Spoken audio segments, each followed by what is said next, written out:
Well, thank you for that very kind introduction. Your Majesty, Your Royal Highness, Prime Minister, Ministers, and Excellencies, my good friend General Clausen, thank you for a very warm welcome here in Salon.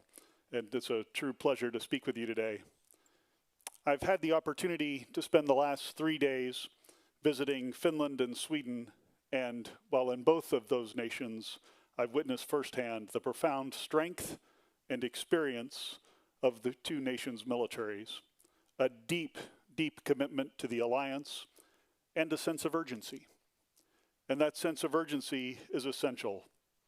When I look around the globe, Russia, China, Iran, North Korea, and others are increasing their collaboration and their cooperation as their interests align against us. We see this clearly in Ukraine. While President Trump pushes for a peaceful resolution to a horrible war, China continues to fund Putin's war machine. Iran continues to supply technology and weapons. And North Korean combat troops remain in Russia on Ukraine's border. And of course, there's a confluence between Russia, Iran, and Venezuela and their dark fleet of oil tankers that is helping to fund the war. In the Arctic and the high north, we see a similar trend. Russian and Chinese vessels are conducting more and more joint patrols.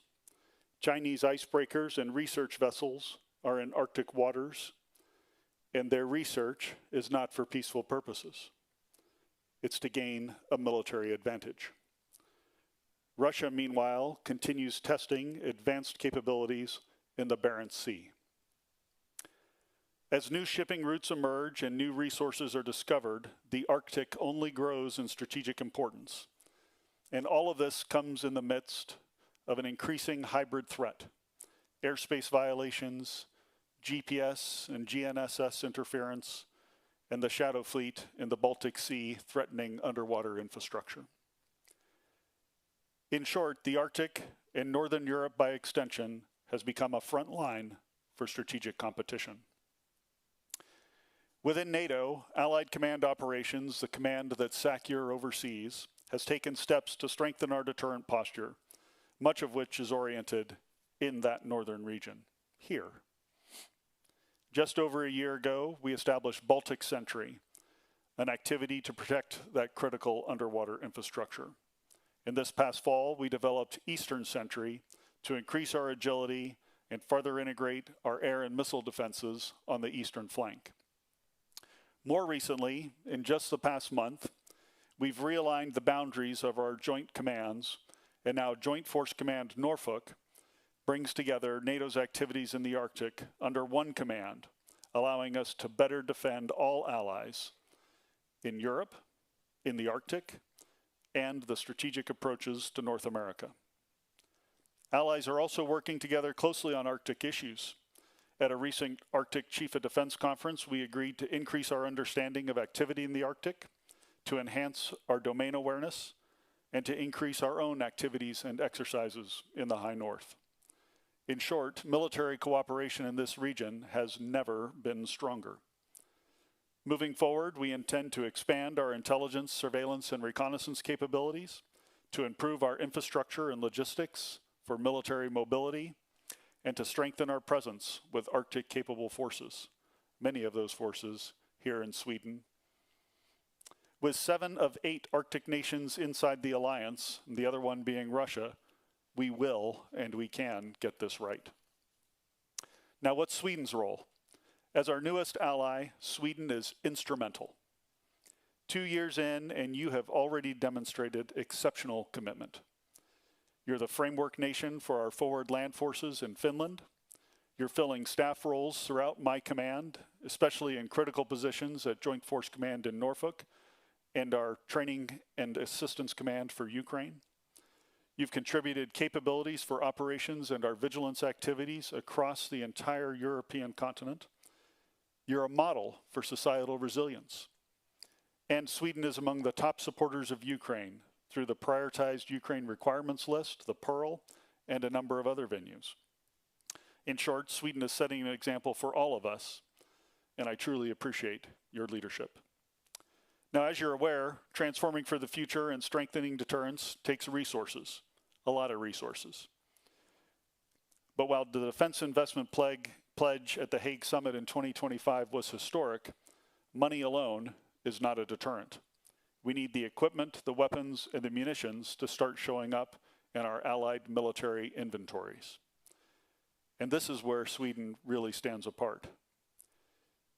You have an incredibly strong industrial base, and there are steps that we can use across the alliance to learn from your experience. As governments remove barriers to work with defense firms, you're doing that here in Sweden, and we can learn from you. As you build transatlantic partnerships or pan-European partnerships or global partnerships with other like-minded nations, we can learn from you. And as you create opportunities for co-production and co-development, we can learn from Sweden. Sweden's industrial base is already doing these things and demonstrating that it can deliver.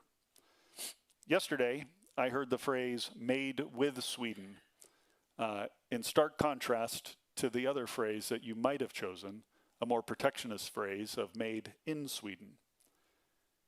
This is fantastic. All allies would benefit from adopting this mentality, as a rising tide lifts all boats. So, in conclusion, everything I'm seeing from Sweden, the collaboration, the modernization efforts, the defense investments, the health of your defense industry, frankly, I think someone gave you all a checklist for being a model ally, and you just went down and started checking it off. So it's a real privilege to be here today, with you today, with a model ally who's doing so much for the alliance, and I truly look forward to your questions.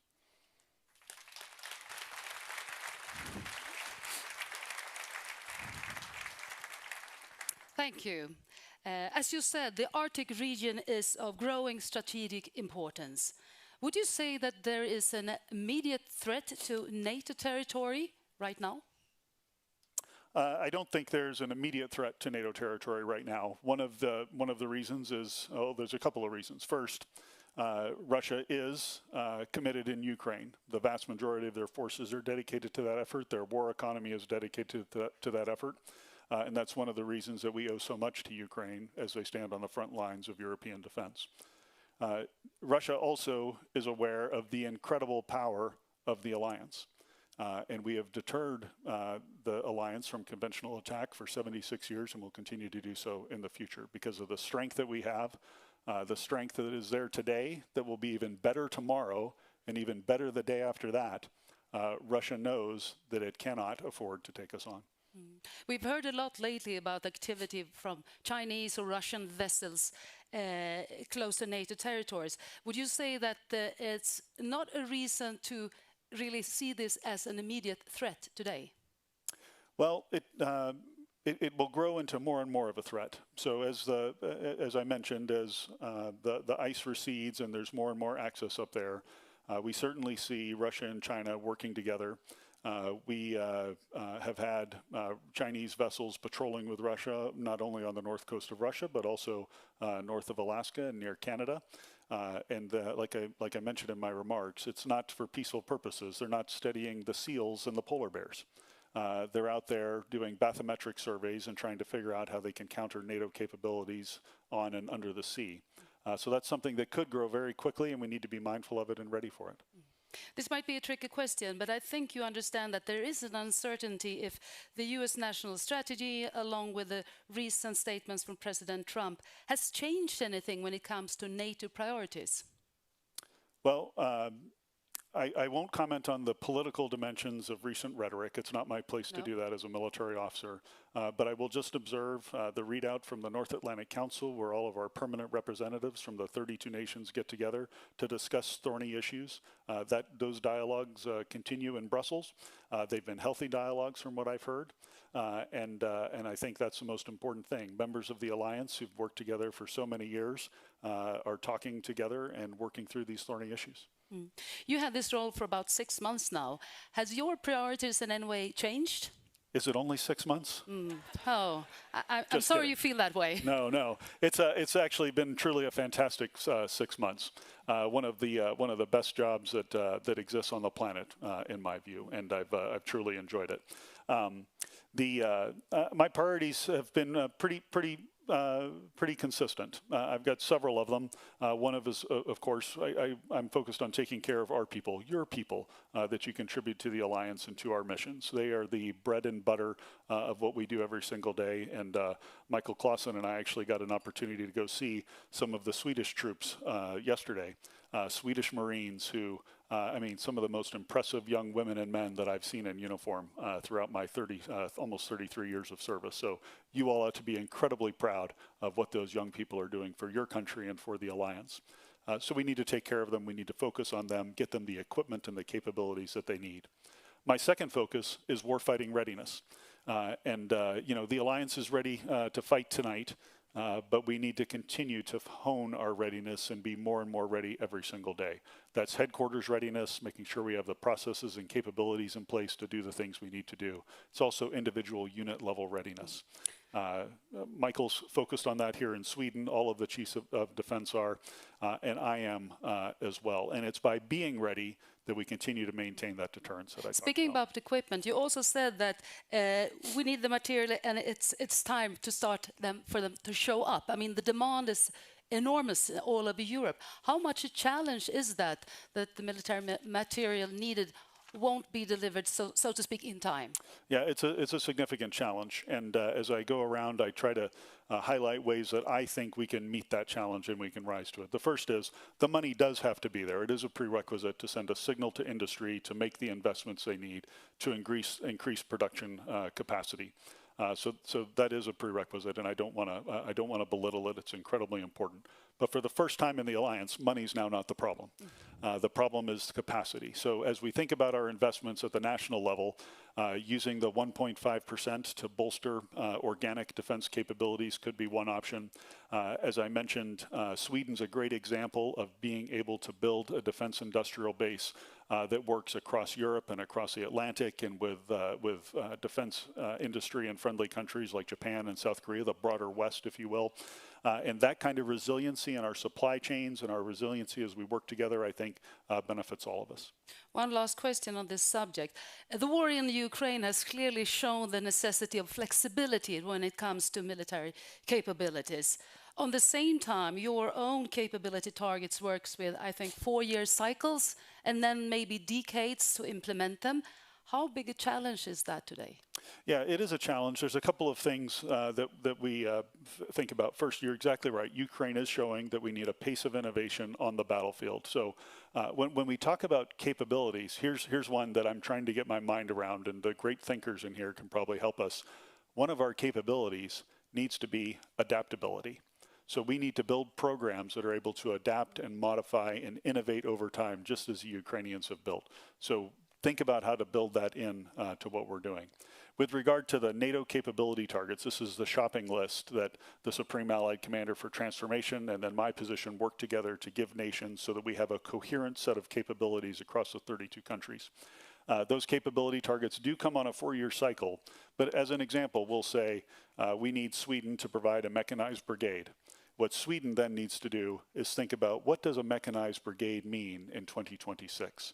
It's probably not what it meant in 2016 or 2006. And so you have the flexibility within those capability targets to think about the composition of those and the technology that you apply to those capability targets. And we'll help you think through that along with our fellow military leaders across the Alliance. Thank you so much, General Grenkovich, for attending here today. Thank you.